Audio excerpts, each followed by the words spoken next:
ఆగు.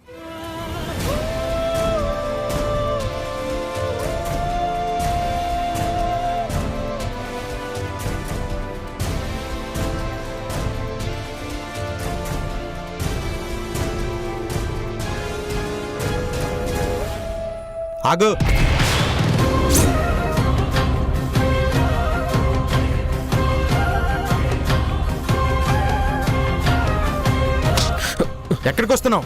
అక్కడ ఇంట్లోంచి గంటేశావు.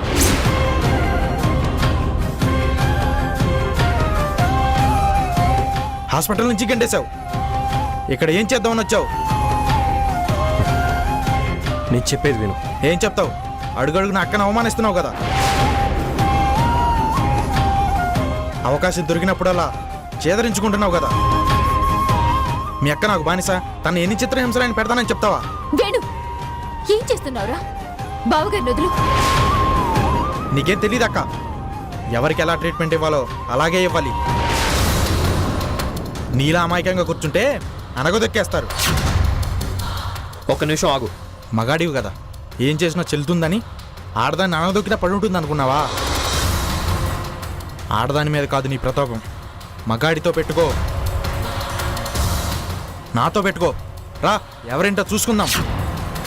వేణు, ఇంకొక మాట మాట్లాడమంటే పళ్ళు రాలగొడతాను. పోయిక నుంచి.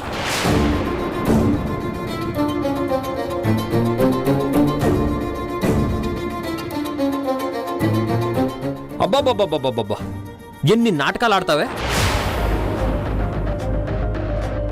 పతియే ప్రత్యక్ష దైవం అన్నట్టు సతీ సావిత్రి డైలాగులు చెప్తావు.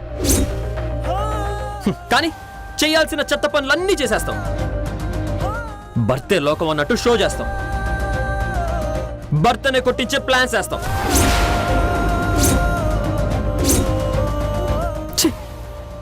నీ తమ్ముడితో నన్ను కొట్టించే ప్లాన్ చేసి మళ్ళీ ఏమీ తెలియనట్టు ఎందుకే ఇన్ని యాక్టింగ్లు చేస్తావు?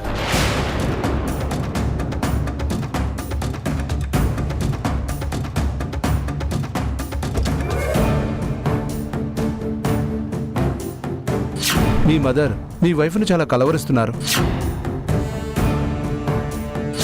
మీ మధ్య ఏం జరిగిందో నాకు తెలియదు, కానీ మీ అమ్మగారు మన మధ్యన ఉండాలంటే లయ గారు ఆమె పక్కన ఉండాలి.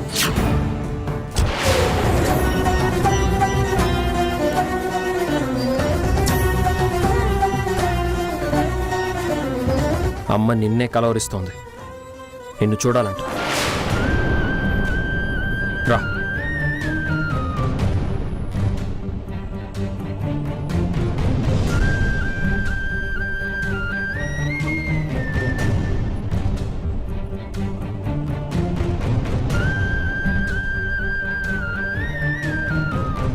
ఆగు.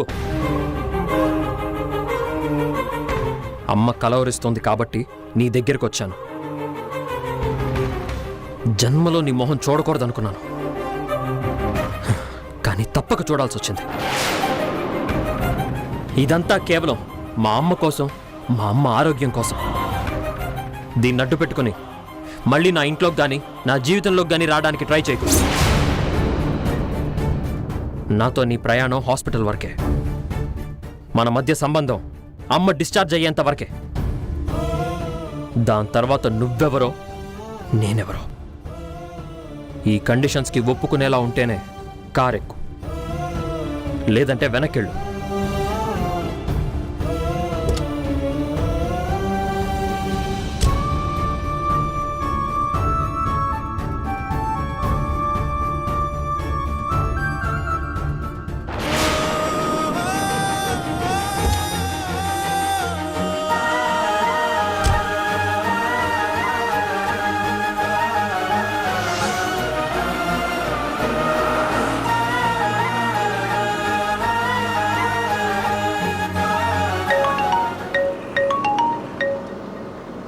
Hi baby.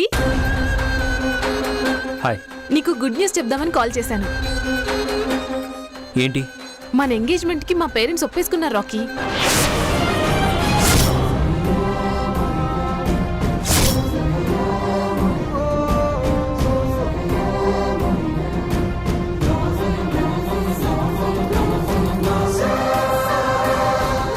మా పేరెంట్స్ ఇంత ఈజీగా ఒప్పేసుకుంటారని నేను అస్సలు ఊహించలేదు. We're very lucky Rocky. నేను ఇంత స్వీట్ న్యూస్ చెప్తే సైలెంట్గా ఉన్నావు. ఏం లేదు. నాకు తెలుసు నువ్వు చాలా ఎక్సైట్ అవుతున్నావని. బేబీ, మన ఎంగేజ్మెంట్ ఒక రేంజ్లో అవ్వాలి. మన ఇద్దరు జంటను చూసి నా ఫ్రెండ్స్ కుళ్ళుకోవాలి. రాకీ, చెప్పు. ఇంతకీ మీ ముద్దపప్పు సంగతేంటి? ముద్దపప్ప? అదే బాబు, నిన్ను బంకలా అంటుకున్నా నీ భార్య,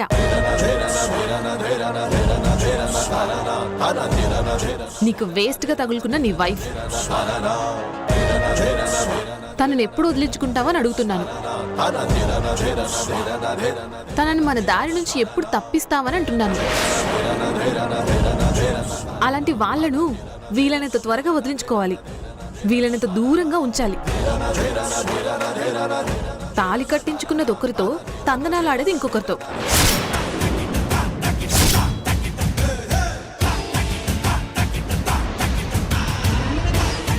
భార్యగా నడుచుకునేది ఒకరితో, బరి తెగించి తిరిగేది ఇంకొకరితో. చిచి, తలుచుకుంటే నాకే చిరగ్గా ఉంది. తనకు భర్త స్థానంలో ఉండి నువ్వెంత టార్చర్ అనుభవిస్తున్నావో నేను అర్థం చేసుకోగలను.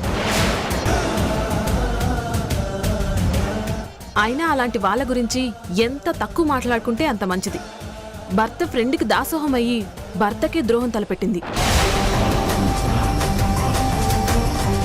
అలాంటి ఆడవాళ్ళు ఆడజాతికి అవమానం. అలాంటి ఆడది అసలు భార్య అనే పదానికి అనర్హం.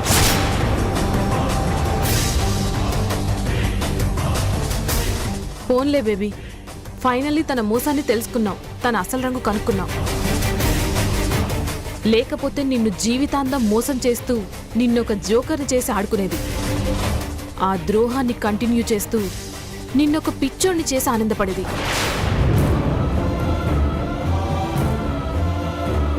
That's okay baby. అనవసరమైన వాళ్ళ గురించి ఆలోచించి మనం విలువైన సమయాన్ని ఎందుకు పాడు చేసుకోవడం? ఇంకేంటి సంగతులు? ఎక్కడున్నావు? లెట్స్ మీట్ నా. యాక్చువల్లీ అమ్మకి ఆరోగ్యం బాగాలేదు. ఓ, ఇజ్ ఇట్? ఇప్పుడు ఎక్కడున్నారు? ఇంట్లోనా, హాస్పిటల్లోనా? చెప్పు రాకీ, నేను వస్తాను. It's okay, I'll manage. అయినా ఆంటీకి బాగోలేకపోతే ఇప్పటి వరకు చెప్పవా? పర్లేదు రాకీ, నేను వచ్చి కలుస్తాను. అన్నీ సెట్ అయ్యాక నేనే ఫోన్ చేస్తానులే, అప్పుడు వచ్చి కలుద్దు కానీ. సరేనా? Okay Rocky, see you.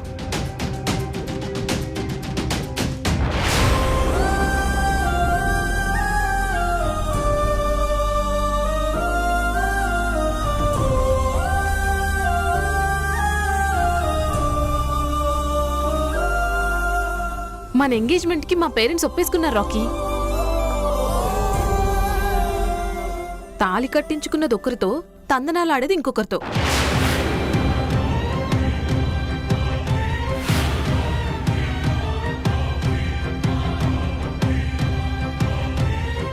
అలాంటి ఆడవాళ్ళు ఆడజాతికి అవమానం. అలాంటి ఆడది అసలు భార్య అనే పదానికి అనర్హం.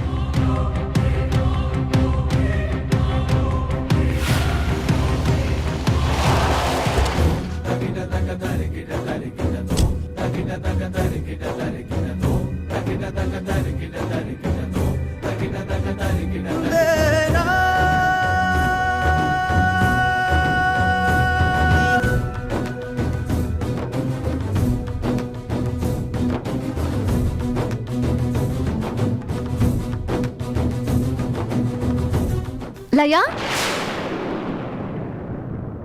వచ్చావా? వస్తావో రావో అని చాలా టెన్షన్ పడ్డాను.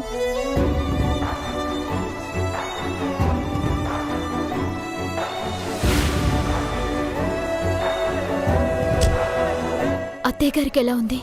నిన్నే కలవరిస్తున్నారు లయా, నీకోసమే ఎదురు చూస్తున్నారు. నువ్వు లేవన్న బాధతో కుమిలిపోతున్నారు. దా, వచ్చి కనబడితే కాస్త కుదుట పడతారు.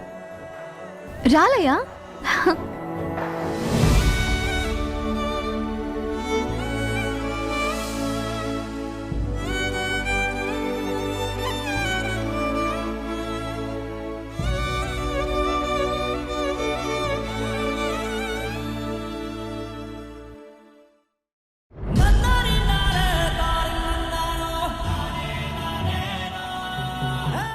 అత్తయ్య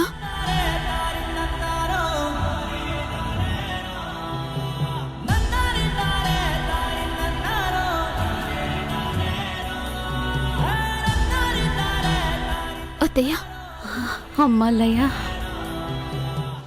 వచ్చేసావా? నా కోసం వచ్చేసావా? మన ఎంగేజ్మెంట్కి మా పేరెంట్స్ ఒప్పేసుకున్నారు రాకీ. నేను బంకలా అంటుకున్నా నీ భార్య, తనని ఎప్పుడు వదిలించుకుంటావని అడుగుతున్నాను. అమ్మలాంటి నా అత్తయ్య ఇలా ఉంటే రాకుండా ఉంటాను అత్తయ్య. నాకు తెలుసమ్మా, నీ అత్తయ్య అంటే నీకు ప్రాణం.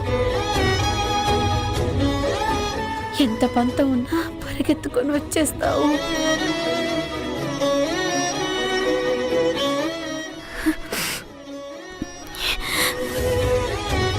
ఇప్పుడు ఎలా ఉంది అత్తయ్య? నువ్వు వచ్చేసావు కదమ్మా, మనసుకి తృప్తిగా ఉంది. గుండెల్లో ఉన్న నొప్పి మొత్తం పోయింది. మీకేమైపోతుందోనని మేం విలవిలలాడిపోయాం అత్తయ్య. మీరు కళ్ళు తెరిచారు, మాకు ప్రాణం లేచొచ్చింది. ప్రాణంగా చూసుకునే కోడళ్ళు నా పక్కనున్నారు.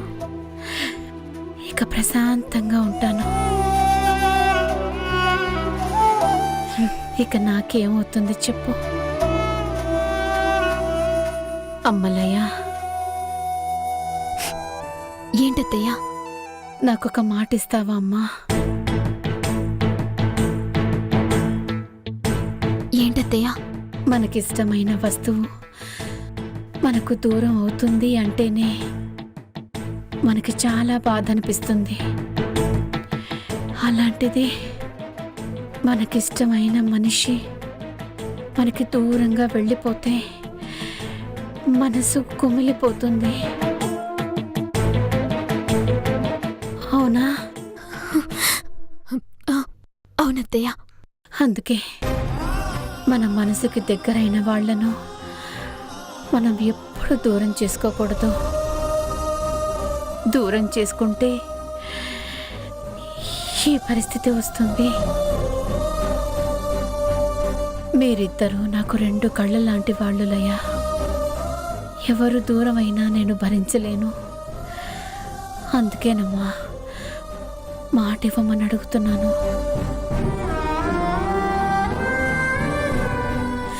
ఇంకెప్పుడు ఈ అత్తయ్యని ఆ ఇంటిని వదిలి వెళ్ళనని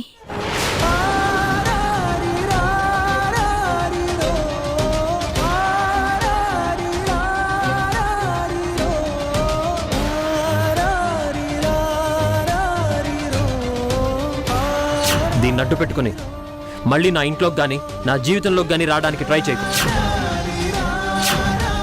నాతో నీ ప్రయాణం హాస్పిటల్ వరకే. దాని తర్వాత నువ్వెవరో నేనెవరో. మాట ఇవ్వమంటే మౌనంగా ఉండిపోయావేంటిలయ్యా? అడగకూడంది అడిగానా? నువ్వు చెయ్యలేనిది అడిగానా?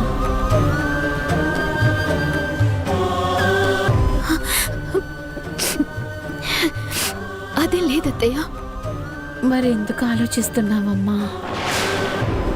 ఈ అత్తయ్య ప్రాణం పదిలంగా ఉండాలంటే నా కోడళ్ళిద్దరూ నా కళ్ళ ముందే ఉండాలి. నేను ఆరోగ్యంగా ఉండాలి అంటే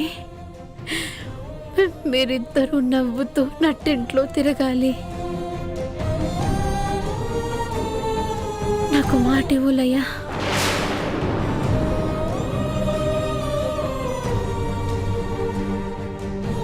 సరే అత్తయ్య.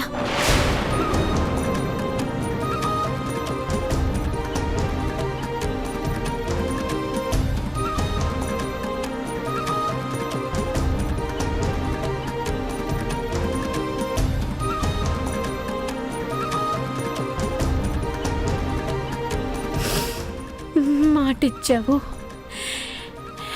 మనసు కుదుట పడింది. మీరు నాతో ఉంటే చాలమ్మా. ఎలాంటి బాధనైనా నేను తట్టుకోగలను.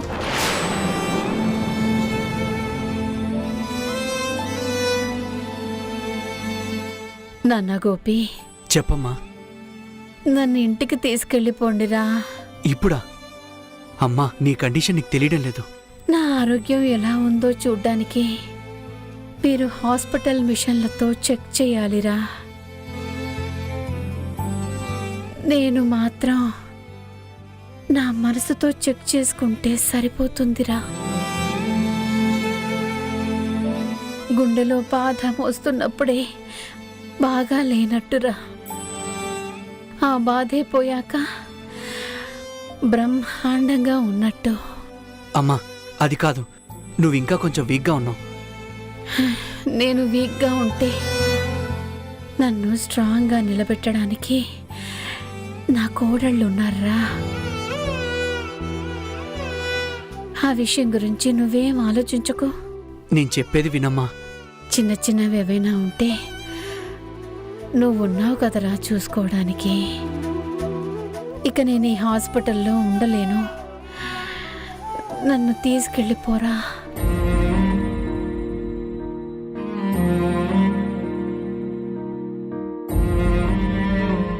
జానకి గారు, ఇప్పుడు ఎలా ఉంది?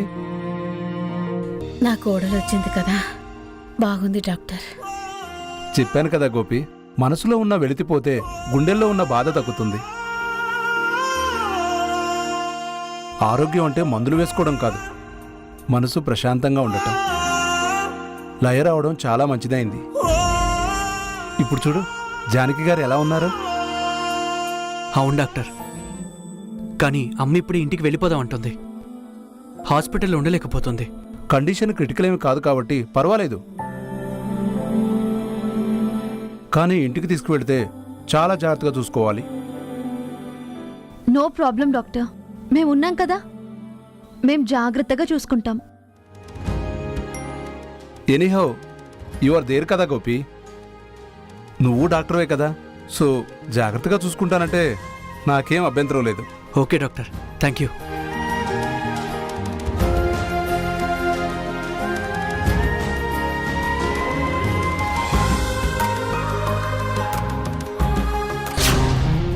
నాతో నీ ప్రయాణం హాస్పిటల్ వరకే.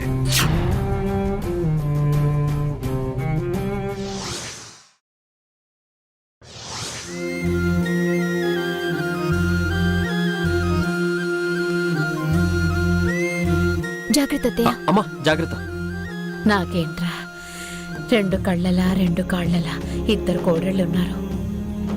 ఇక నాకేం భయం? ఎంతసేపు ఈవిడికి వీళ్లే కోడళ్ళు వీళ్లే కూతుళ్ళు, మేం మాత్రం కళ్ళకి కనిపించాం. పదండి.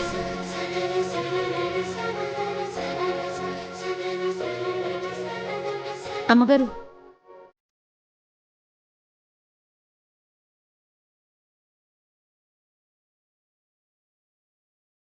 పదండి అత్తయ్య.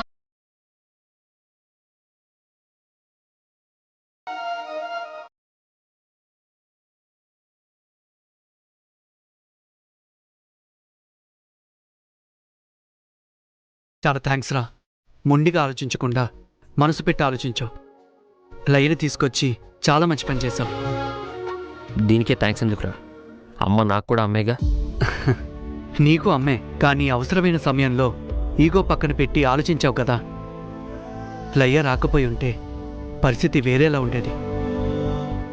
అమ్మ ఈ మాత్రం లేచి నడుస్తుందంటే దానికి లయ్యే కారణం. పట్టుదలకు పోలేదు, పరిస్థితిని అర్థం చేసుకున్నావు. అందుకే ఈ థ్యాంక్స్ రా.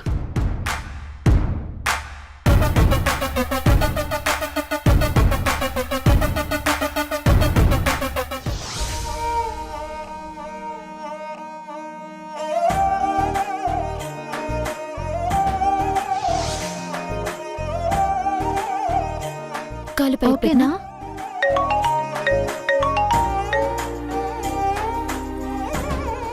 చెప్పండి అన్నా. ఇంటికి వచ్చారమ్మా? అవును నాన్న, అత్తయ్యని ఇంటికి తీసుకొచ్చాం ఇప్పుడే. ఇప్పుడు పర్వాలేదు నాన్న, బాగానే ఉన్నారు, రెస్ట్ తీసుకుంటున్నారు. ఇప్పుడే వస్తాను. అవును నాన్న. అమ్మాలయ్య, ఏంటత్తయ్యా? నిజంగా నన్ను వదిలేసి వెళ్ళిపోవు కదమ్మా. ఈ ఇంట్లో నువ్వు శృతి నవ్వుతూ తిరుగుతూ ఉంటేనే నాకు సంతోషం. మీరిద్దరూ ఈ ఇంటికి 2 దీపాలు లాంటి వాళ్ళు.